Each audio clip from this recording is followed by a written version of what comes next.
Hello everyone, welcome back to my channel Drishti तो आज मैं लुसेंट हिस्ट्री भारत का इतिहास टॉपिक पुष्यभूति वंश या वर्धन वंश कवर करेंगे। इससे पहले हमने कवर किए थे वाकाटक राजवंश। तो चलिए, वाकाटक राजवंश भी इम्पॉर्टेंट है, उसको अच्छे से कवर कर लीजिएगा। 2-3 साल गैप करके उससे क्वेश्चन आते हैं। और ये जो है पुष्यभूति वंश, ये भी इम्पॉर्टेंट है, इससे भी क्वेश्चन आते हैं और आए हुए हैं। तो चलिए स्टार्ट करते हैं। गुप्त वंश के पतन के बाद जिन नए राज्यों का उद्भव हुआ उनमें मैत्रक, मौखरी, पुष्यभूति, परवर्ती गुप्त और गौड़ प्रमुख हैं। मतलब इसमें कहा जा रहा है कि गुप्त वंश के पतन के बाद जिन नए राजवंशों का उदय हुआ उसमें जो है प्रमुख कौन कौन है, तो उसमें प्रमुख है मैत्रक, मौखरी, पुष्यभूति, परवर्ती गुप्त और गौड़, ये सब प्रमुख है। आगे है, इन राजवंशों में पुष्यभूति वंश के शासकों ने सबसे विशाल साम्राज्य स्थापित किया। इन राज्यों में सबसे विशाल साम्राज्य किस वंश ने स्थापित किया? पुष्यभूति वंश ने। क्वेश्चन ऐसे आ सकता है कि जो गुप्त वंश के बाद किन राजवंशों का उदय हुआ, तो इस कोई भी इसमें से रहेगा तो सही हो जाएगा। जैसे मैत्रक, मौखरी, पुष्यभूति, परवर्ती गुप्त और गौड़, और इसमें सबसे विशाल साम्राज्य किसका था? पुष्यभूति का। पुष्यभूति के वंश के संस्थापक जो थे वो पुष्यभूति ही थे। तो पूछा जाता है पुष्यभूति वंश के संस्थापक कौन थे? पुष्यभूति। और इनकी राजधानी जो थी थानेश्वर, हरियाणा के कुरुक्षेत्र जिले में स्थित वर्तमान थानेश्वर में थी। नेक्स्ट है, प्रभाकर वर्धन इस वंश की स्वतंत्रता का जन्मदाता था। और प्रभाकर वर्धन जो थे पुष्यभूति वंश के स्वतंत्रता के जन्मदाता थे। तो पूछा जा सकता है कि जो पुष्यभूति वंश के स्वतंत्रता का जन्मदाता कौन थे? तो प्रभाकर वर्धन। आगे है, प्रभाकर वर्धन ने परम भट्टारक, महाराजाधिराज जैसी सम्मानजनक उपाधियां धारण की। तो ये भी आ सकता है कि जो किसने परम भट्टारक और महाराजाधिराज जैसी सम्मानजनक उपाधि धारण की, तो ये प्रभाकर वर्धन थे। प्रभाकर वर्धन। नेक्स्ट है, प्रभाकर वर्धन की पत्नी यशोमती से 2 पुत्र राजवर्धन और हर्षवर्धन तथा कन्या राजश्री उत्पन्न हुई। यानी कि इसमें कह रहा है प्रभाकर वर्धन की पत्नी यशोमती, प्रभाकर वर्धन और उनकी पत्नी यशोमती से 2 पुत्र कौन कौन हुए? राजवर्धन और हर्षवर्धन। तथा एक कन्या जो हुई थी वो हुई थी राजश्री, उत्पन्न हुई। राजश्री का विवाह कन्नौज के मौखरी राजा ग्रहवर्मा से हुई। राजश्री का विवाह कन्नौज के मौखरी राजा किससे हुई? ग्रहवर्मा से। मालवा के शासक देवगुप्त ने ग्रहवर्मा की हत्या कर दी और राजश्री को बंदी बनाकर कारागार में डाल दिया। जो मालवा के शासक थे देवगुप्त, उन्होंने ग्रहवर्मा की क्या कर दी? हत्या कर दी और राजश्री को बंदी बनाकर कारागार में डाल दिया। राजवर्धन ने देवगुप्त को मार डाला और राजवर्धन जो थे वो किसको मार देते हैं? देवगुप्त को मार देते हैं। देखिए इसमें क्वेश्चन कैसे बनेगा, तो इस तरह से क्वेश्चन बनेगा। प्रभाकर वर्धन के पुत्र कौन कौन थे? तो प्रभाकर वर्धन के पुत्र थे राजवर्धन और हर्षवर्धन, और एक कन्या का क्या नाम था? राजश्री। पूछा जा सकता है राजश्री का विवाह किसके साथ हुआ था? तब राजश्री का विवाह मौखरी के राजा ग्रहवर्मा के साथ हुआ।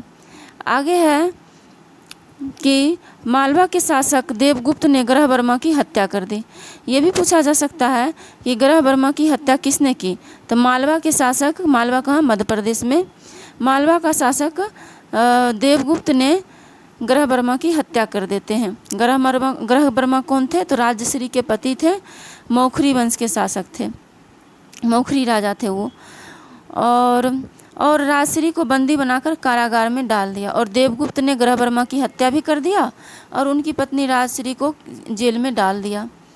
राजवर्धन ने देवगुप्त को मार डाला और इसी गुस्से में जो है राजश्री के बड़े भाई राजवर्धन किसको मार देते हैं? देवगुप्त को मार देते हैं।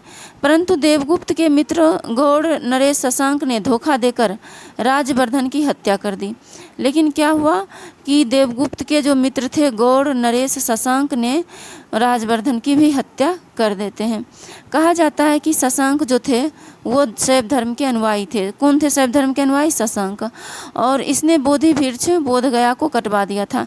कहा मतलब क्वेश्चन आया हुआ है कि बोधि वृक्ष को किसने कटवाया था? तो शशांक ने बोधि वृक्ष को कटवा दिया था।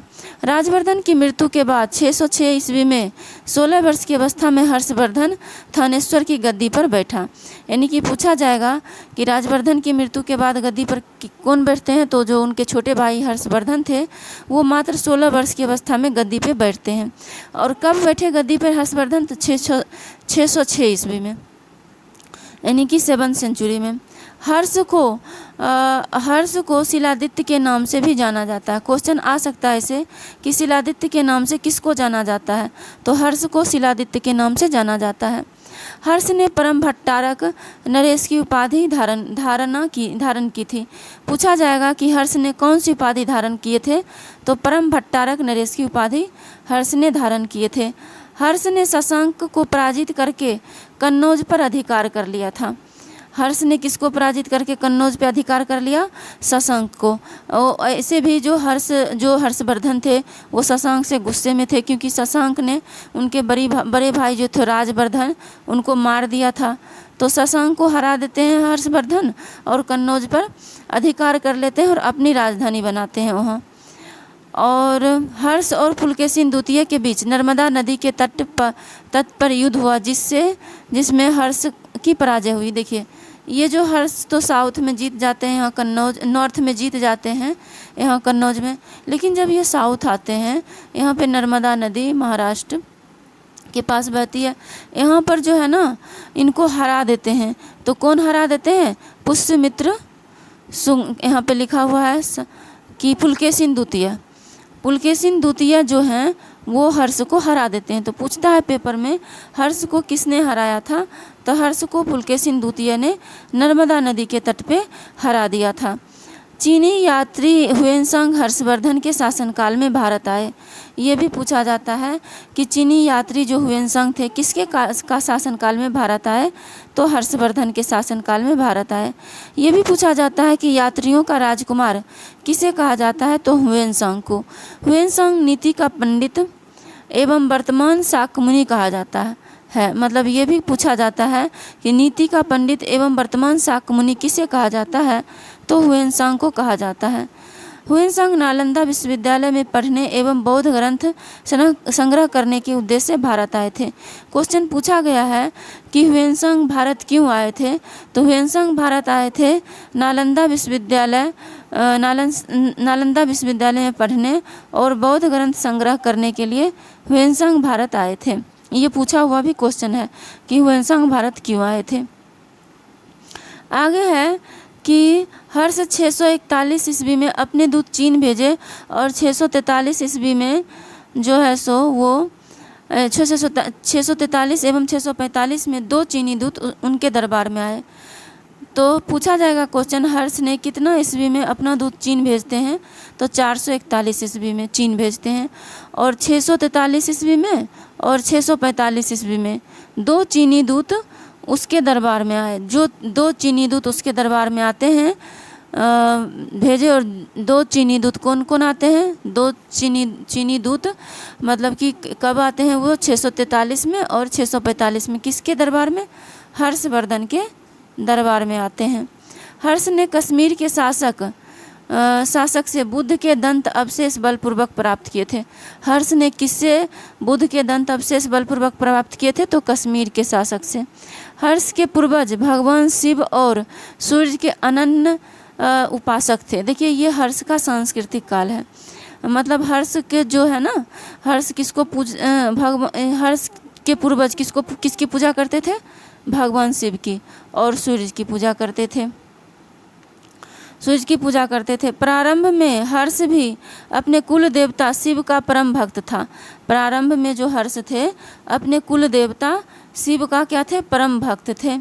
चीनी यात्री ह्वेनसांग से मिलने के बाद उसने बौद्ध धर्म की महायान शाखा को राजाश्रय प्रदान किया तथा वह पूर्ण बौद्ध बन गया। मतलब कह रहा है कि हर्ष के पूर्वज भगवान शिव और सूर्य के अनन्य उपासक थे।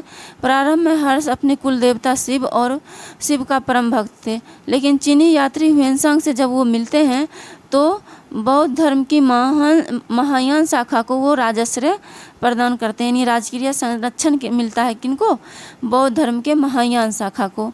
और उन्होंने जो है हर्षवर्धन ने पूर्ण बौद्ध बन गए, बुद्ध बौद्ध धर्म को अपना लिए।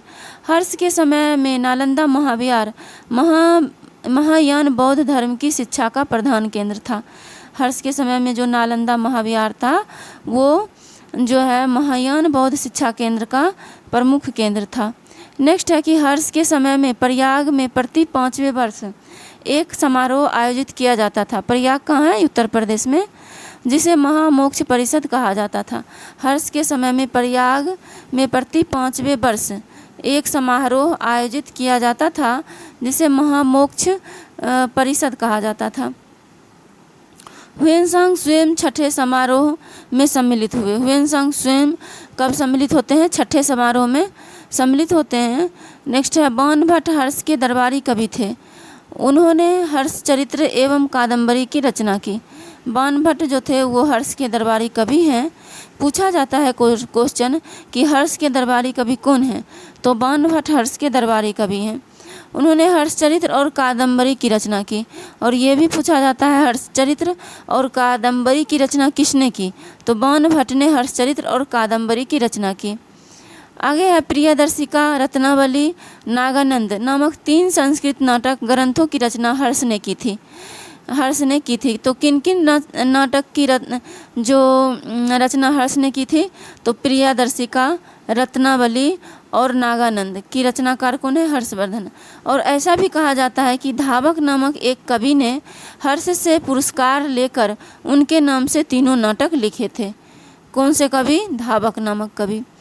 आगे हर्ष को भारत का अंतिम हिंदू सम्राट कहा गया है। भारत का अंतिम हिंदू सम्राट किसको कहा गया? हर्ष को। लेकिन वह न तो कट्टर हिंदू था और न ही सारे देश का शासक ही। लेकिन वो जो था न तो कट्टर हिंदू था और न ही सारे देश का शासक था। कौन? हर्ष। लेकिन इसको जो है धावक नामक ये पुरस्कार लेकर 3 नाटक लिखे हैं ये। और ये जो है इनको भारत का हिंदू सम्राट कहा गया है हर्ष को। लेकिन वो पूरे देश के राजा नहीं थे और न ही वो कट्टर हिंदू थे, क्योंकि वो बाद में बौद्ध धर्म अपना लिए थे। हर्ष के अधीनस्थ शासक महाराज तथा महासामंत कहे जाते। अब देखिए हर्ष की प्रशासनिक व्यवस्था आ गई। पूछा जाएगा कि हर्ष जो है हर्ष के अधीनस्थ शासक को क्या कहा जाता था, तो हर्ष के जो अधीनस्थ शासक थे उनको कहा जाता था महाराज या महासामंत। क्या कहा जाता था? हर्ष के जो अधीनस्थ शासक थे उसको कहा जाता था महाराज या महासामंत। हर्ष के मंत्री परिषद, हर्ष के मंत्री को सचिव या अमात्य कहा जाता था। ये भी पूछा जा सकता है कि हर्षवर्धन के मंत्री को क्या कहा जाता था? सचिव या अमात्य कहा जाता था। प्रशासन की सुविधा के लिए हर्ष का साम्राज्य कई प्रांतों में विभाजित था। मतलब ये कहा जाता है कि प्रशासन की सुविधा के लिए हर्ष का साम्राज्य कितने प्रांतों में विभाजन था, तो कई प्रांतों में विभाजित था। प्रांतों को भुक्ति कहा जाता था। और प्रांतों को क्या कहा जाता था? भुक्ति कहा जाता था। ये हमने गुप्त साम्राज्य में भी पढ़े थे, प्रांतों को भुक्ति कहा जाता था। प्रत्येक भुक्ति का शासक राजस्थानीय, उपरिक अथवा राष्ट्रीय कहलाता था। और प्रत्येक भुक्ति का शासक क्या कहलाता था? राजस्थानीय, उपरिक अथवा राष्ट्रीय, ये भुक्ति का शासक कहलाता था। हर्षचरित्र में प्रांतीय शासक के लिए लोकपाल शब्द आया है। और प्रांतीय शासन के लिए हर्षचरित्र में कौन सा शब्द आया है? लोकपाल। भुक्ति का विभाजन जिलों में हुआ है। भुक्ति का विभाजन किस में हुआ है? जिलों में। जिले की संख्या थी विषय, जिसका प्रधान विषयपति होता था। जिले की संख्या क्या थी? विषय का प्रधान कौन होता था? विषयपति। मतलब जिले को जो है ना की संज्ञा थी, यानी कि जिले को विषय के नाम से जाना जाता था, और या अर्थात विषय जिले या कहें तो विषय के जो प्रधान होते थे वो विषयपति होते थे। विषय के अंतर्गत कई पाठक होते थे, विषय के अंतर्गत कई पाठक होते थे और और पाठक देखिए हर्ष के समय पाठक किसको कहा जाता था? पढ़ने वाले को पाठक नहीं कहा जाता था, बल्कि जो अभी के समय जो तहसील कहलाता था, तहसील कहलाता है, उस समय पाठक कहलाता। तहसील क्या होता है? तहसील उसको कहते हैं बहुत सारे गांव को मिला करके क्या बनता है? बहुत सारे गांव को मिला करके तहसील बनता है। तहसील समझ गए? बहुत सारे गांव को मिलाकर हम क्या बनाते हैं? तहसील अभी के समय। और तहसील को उस समय क्या कहा जाता था? पाठक। किसके समय? हर्षवर्धन के समय। ग्राम शासन की सबसे छोटी इकाई थी, और ये गुप्त काल में भी ग्राम शासन की सबसे छोटी इकाई थी। ग्राम शासन का प्रधान ग्रामाक्ष पटलिक कहा जाता था, और ग्राम शासन का जो हेड होता था वो क्या कहलाता था? ग्रामाक्ष पटलिक। आगे है पुलिस कर्मियों को चाट या भाट कहा गया है। पुलिस कर्मियों को क्या कहा गया है? चाट या भाट कहा गया है। दंड पाशिक तथा दांडिक पुलिस विभाग के अधिकारी होते थे। मतलब ये भी पूछा जा सकता है पुलिस विभाग के अधिकारी को क्या कहा जाता था? तो पुलिस विभाग के अधिकारी को दंड पाशिक तथा दांडिक कहा जाता था। नेक्स्ट है अश्व सेना के अधिकारियों को बृहदेश्वर, पैदल सेना के अधिकारियों को बालाधिकृत या महाबालाधिकृत कहा जाता था। यानी कि घोड़े के सेना के जो अधिकारी होते थे उनको बृहदेश्वर कहा जाता था, और पैदल सेना के अधिकारी को कहा जाता था बालाधिकृत या महाबालाधिकृत। पैदल सेना का अधिकारी को क्या कहा जाता था? बालाधिकृत या महाबालाधिकृत, और अश्व सेना के अधिकारी को बृहदेश्वर कहा जाता था। हर्ष चरित्र में सिंचाई के साधन के रूप में तुलाई यंत्र, जल पंप का उल्लेख मिलता है। यानी कि हर्ष चरित्र में सिंचाई के साधन के लिए जो प्रयोग होता था उसको क्या कहा जाता था? तुलाई यंत्र या फिर जल पंप कहा जाता था। नेक्स्ट है हर्ष के समय मथुरा सती वस्त्रों के निर्माण के लिए प्रसिद्ध है। हर्ष के समय जो है मथुरा किस लिए प्रसिद्ध है? तो हर्ष के समय मथुरा सूती वस्त्र के निर्माण के लिए प्रसिद्ध है। हर्ष के समय जो है मथुरा सूती वस्त्र के निर्माण के लिए प्रसिद्ध है। तो क्वेश्चन रह सकता है कि हर्ष के समय मथुरा किसके लिए प्रसिद्ध था? तो हर्ष के समय मथुरा जो था सूती वस्त्र के निर्माण के लिए काफ़ी प्रसिद्ध था। आगे ये बॉक्स वाले देखते हैं, काफ़ी इम्पोर्टेंट होते हैं बॉक्स वाले भी। ये बॉक्स वाले ज़रूर पढ़ के जाइएगा। भंडी जो है वो प्रधान सचिव कहलाते हैं। भंडी क्या कहलाते हैं? प्रधान सचिव। सिंहनाद जो है वो प्रधान सेनापति कहलाते हैं। सिंहनाद क्या कहलाते हैं? प्रधान सेनापति। आगे है कुंतल। कुंतल जो है अश्व सेना का सेना प्रधान कहलाते हैं। कुंतल क्या कहलाते हैं? अश्व सेना का प्रधान। स्कंदगुप्त कहलाते हैं गज सेना का प्रमुख। स्कंदगुप्त क्या कहलाते हैं? गज सेना का प्रमुख। फिर से देख लेते हैं भंडी जो हर्ष के अनुसार हर्ष की मंत्रिपरिषद कौन कौन थे?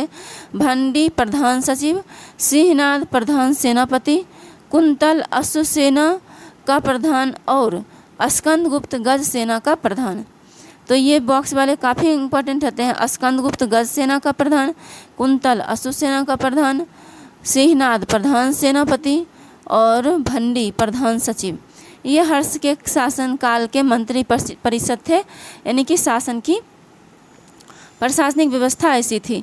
प्रधान सचिव को भंडी, प्रधान सेनापति को सिंहनाद, अश्व सेना का प्रधान कुंतल और गज सेना का प्रमुख स्कंदगुप्त। तो ये हो गया हर्षवर्धन के काल में जो है पुष्यभूति वंश में का ये एक तरह से प्रशासन हो गया। नेक्स्ट हम जो है नेक्स्ट वीडियो में देखेंगे दक्षिण भारत के प्रमुख राजवंश। दक्षिण भारत के जो प्रमुख राजवंश हैं वो भी इम्पॉर्टेंट हैं, काफ़ी इम्पॉर्टेंट है। तो नेक्स्ट वीडियो में इसको हम कवर करेंगे। किसको? दक्षिण भारत के प्रमुख राजवंश। ध्यान रखिएगा। तो आज के लिए इतना ही दोस्तों, मिलते हैं नेक्स्ट वीडियो में। Thank you so much.